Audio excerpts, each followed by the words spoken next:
What's up, guys? Garrett here again. I figured we'd go through another, just showing you how I source books again. But I want to start off with a win. I finally got a win. This is my first OA book that I've sold. I purchased it back in on September 2nd, right here, as you can see, and I've sold it on October 12th. So, took about, I think it was 40 days, which, hold on, let me make sure here. Yeah, yeah, 40 days. So it took me 40 days to sell it. Um, and as you can see, I used my credit card points and I paid $0 for it. It's and definitely sold. I think I made $36 of profit on this total. I canceled out the seller board. We'll bring it up. But anyways, I made $36 profit on it. So this is the shining example that of what this process does. Books are just so good because of the amount of ROI that you can get on them.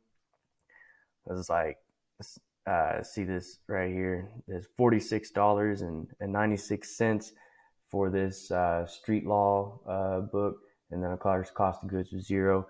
That's sorry, $32. I wasn't 36. It was $32 gross profit and net profit.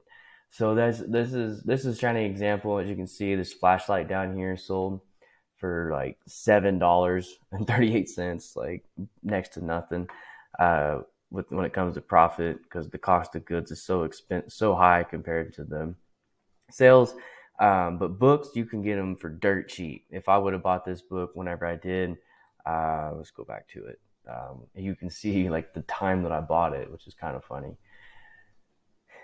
right here. So let's zoom out a little there. For the year, you can see that it's consistently been selling for 46, 47, 45, 44, staying right there constantly. But then there's this little drop right here. See this drop right here? This drop, it goes from 48 to $5 and then pops back up to 48. Well, this drop in sales rank right here, whenever this $5 came, is me, because this is exactly September 2nd whenever I bought it.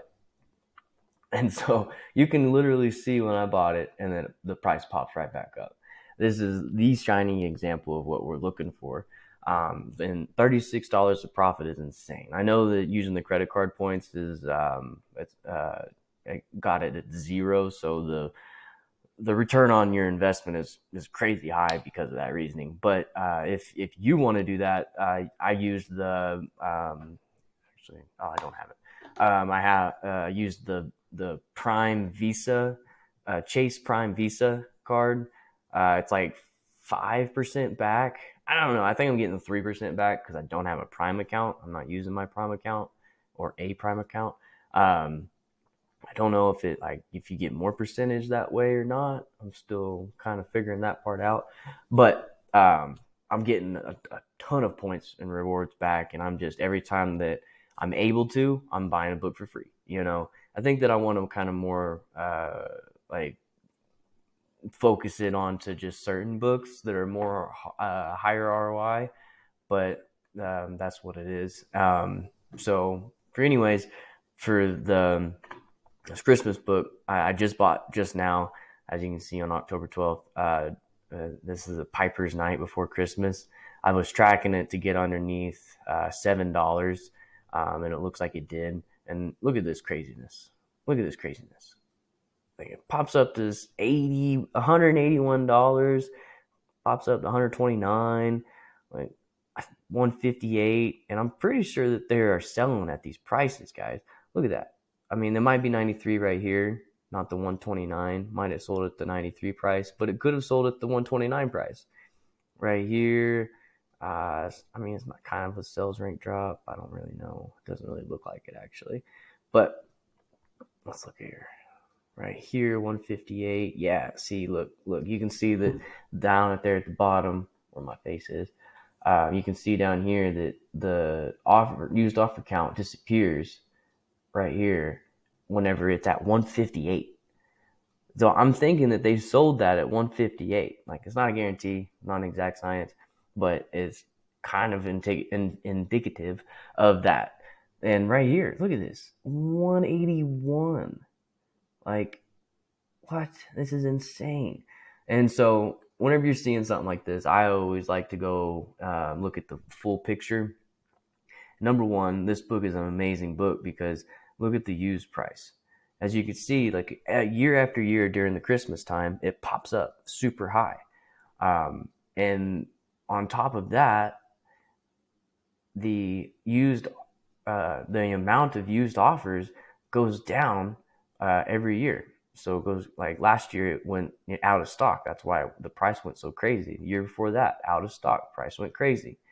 Even if you can sell this book at $63, I think I bought this book. I got it for free because I used the credit card points. But I could have bought it for $10.71 and then flip it for a crazy $100 or more, maybe. I mean, we'll find out whenever Christmas time rolls around. Um, but this book is insane. These are the type of Christmas books you're wanting to look for. I figure I'd go through the way I look for my Christmas books. I'm not real sure how I found this one. I've been, I think this was a one that I found through the Keepa product finder. Um, but anyways, this is the type of book you want to look for if you want to look for Christmas books and take advantage of the craziness that the demand is for Christmas books during November, December. So how I look for Christmas books, and Keepa Deals is a good one, but that you can only really, I guess, do that after Christmas, you know? Um, I might already have it set up. Let's see here, move me up here. So first things first, I do sales rank the 2,000,000, 5,000, 500,000 right here. I do this a pretty high rank because Christmas books, like right now, they're not going to be selling like crazy. No one's thinking about Christmas right now. It's like October 12th. Like no one thinks about it. So the sales rank is probably going to be stupid high. The price is going to be stupid low.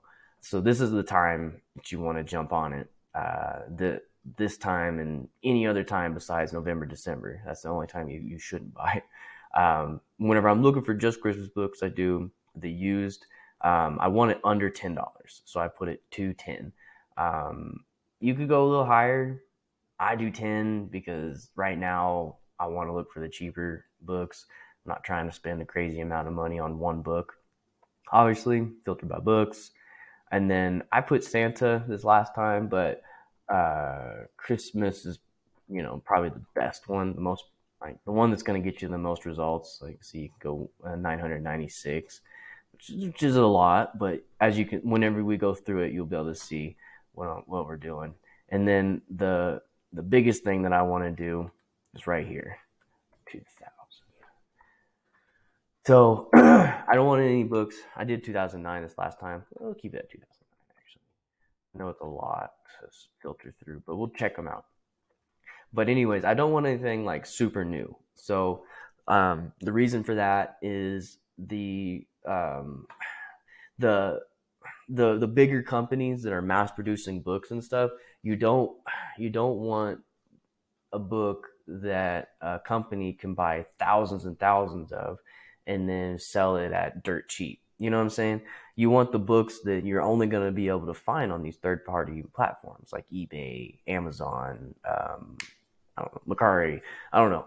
The books that you can't find regularly through going to Walmart or going, on online and going to, shoot, what is that? Bookstores. You don't want those books that are mass produced and they're just buying thousands of. You want to find the books that are old and have one, nostalgia, and two, are not going to be easy to find. Those books are the ones that you're going to be able to buy right now for dirt cheap because everyone's like, well, this is an old piece of crap book. No one wants this book. So I'm just going to sell it for $5 on eBay just to get it out of my house. People are doing that right now. So you want to find those books, buy them at that stupid low price, the trash price, and then be able to flip it back on to Amazon for a crazy ROI. So let's go ahead and look for this. You'll be able to see kind of what I'm looking for. Let's see, put me down here. So let's see here. Oh, right over myself. So you probably find you just hover over it and kind of look at the um, look at the Keepa graph. As you can see, all of these Christmas books, obviously, they go up during the Christmas time. During November, December, they spike. But like this book, like yeah, I could buy it dirt cheap, and I could probably sell it for in the $15 range. But at this price, whenever I'm buying them for $2, $3, yes, but the shipping is also going to be tacked on, so I'm going to end up paying $6, $7, $8, $9, $10. So I kind of can't really justify buying a Christmas book if it doesn't spike up to the $25, $30 range or more. If it spikes up to that much, usually 25 is the break even. 25 is the break even. So if the spike goes up to 2025, it's kind of like a nah. But if it goes up to 30 or higher, then it's like, okay, we could make some good ROI on this. Because in my criteria, at least right now, I'm looking for ROI of like 100% or more. I'm not trying to do the the nickel and diamond stuff because it's not worth it to me. At this moment, at least. Once I start, really bringing in some cash with this, it'll definitely help out. But Christmas books is going to be a big one for if you're going to be if you're selling books. Uh, your time to shine is in August with back to school books, textbooks, all that. Time to shine is Christmas because Christmas books and nostalgia effect just takes over, and I don't know, people are pay stupid money for Christmas books, and then January for college textbooks. Those are your times to shine. Like there are obviously books that sell year round, but if you're solely doing books and you're not doing anything else, you're gonna see spikes in your sales during those times because those are just the times. Okay, all right. No, see that's borderline. Those are the times that you're going to be doing and or be doing the best sales for a bookseller. That's why I suggest doing kind of a hybrid method. I've got online arbitrage, like traditional online arbitrage products, and I'm doing books again. This is I'm only been doing books again for since the beginning of September, pretty much. So it hasn't been that long whatsoever. Um, about 40 days since I've that first book I sold was like the beginning of everything, or that first book I sold that I showed you guys was the beginning of my online arbitrage book flipping. I did do books for like 2 years, doing the traditional like go to Goodwill, go to library sales and stuff, and scan through them, and it was just there was um, so much waste. I would buy 50 books, and then I'd come home and find that 10 of them were trash I shouldn't have bought, and the scanners are just eh. Okay, so look, this one right here, Cajun Night Before Christmas. This one I've bought already a couple times. Um, it is the prime example of what you're looking for in a Christmas book. It was like at the 30 27 looks like it sold for 30 31 up here. So it's coming up here to these prices, like, and you can zoom in and see that they're selling at these prices here. See the 31, it may not have, maybe not. It looks like the used offer count didn't drop at that 31 price, so it's not really selling at that price, but it's definitely selling at 23, 24.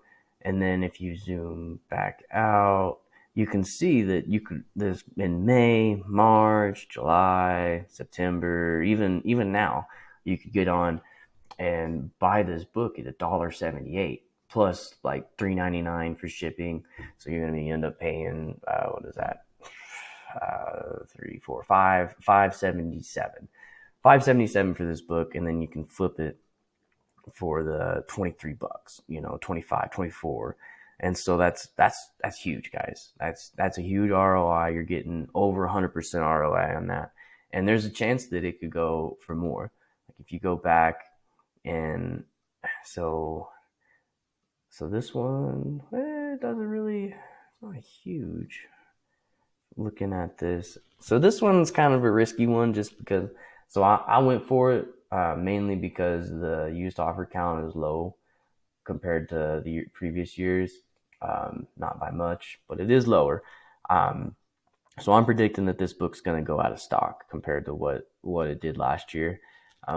That's a pure speculation. Like you cannot be 100% like confident in anything that you do when you're buying to resell stuff. You can say, well, this happened last year. This is what I predict for this year. But that's what I'm kind of going off of when I'm looking at these books, because it's definitely not an exact science. But this book, I would say, would be risky. I wouldn't suggest that you buy it. I went for it just because I'm like, screw it. I want to buy as many Christmas books as I can this year. That way, for the next year, I can kind of vet and see which Christmas books was like, dang, that was a great one.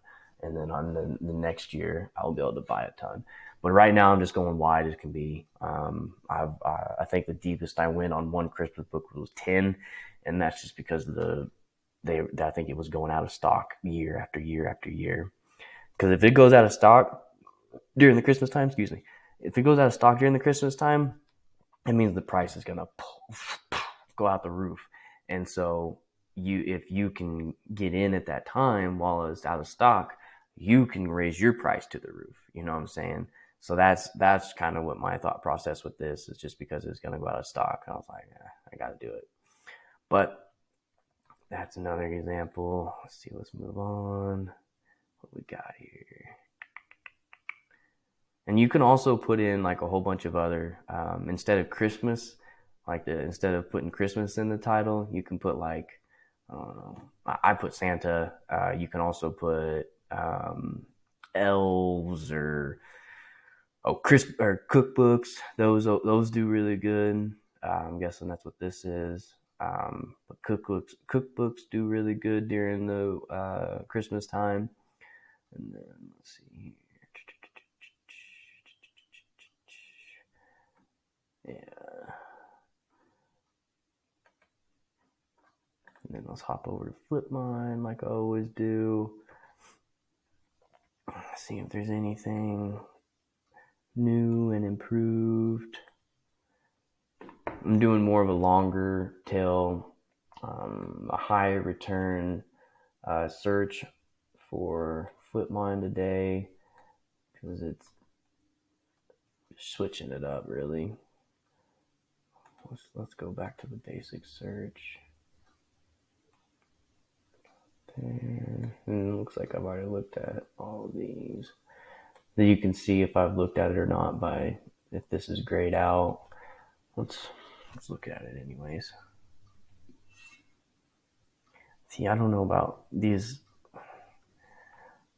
I've heard that this is fine, because like this is definitely not Gardner's art through the ages. This is physics on it. From the forums that I'm in and stuff, people say that they sell those books just fine. There's not a problem with it, but I'm concerned with buying books that don't have a picture on them. And then see, look at this one. This one's like, I would say that this book is not selling for 150, but it could be. The buy box is a powerful thing.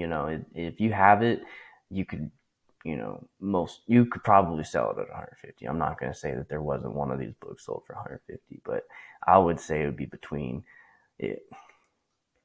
But that's the thing, is I'm going off of the knowledge that I have with Amazon. A lot of people don't understand Amazon whatsoever. They just see like, oh, I need this book, and then they'll be like, I don't want to pay 191. So they'll come down here and they'll just be like, oh, well, I could buy it for a lot less, by buying it used. buy used. Click. They don't even think about that there's other options to buy. So if that was the case with this, and they're like, well, the only way I can buy it, because they can't buy it any other way except for right here, they could have bought it at 151 for if they think that the only way to buy it is there, and then and then the buy box is right there, they'll click it and buy it without thinking about it. Or this option right here, they're like, well, I could buy it for $300 brand new, or I could buy it for $80 used. And I mean, if it was me, I would probably try to save the money. But everybody's got their own way of looking at it. But all right, I better finish this video. It's going way too long. Thanks for watching, and we'll catch y'all next one.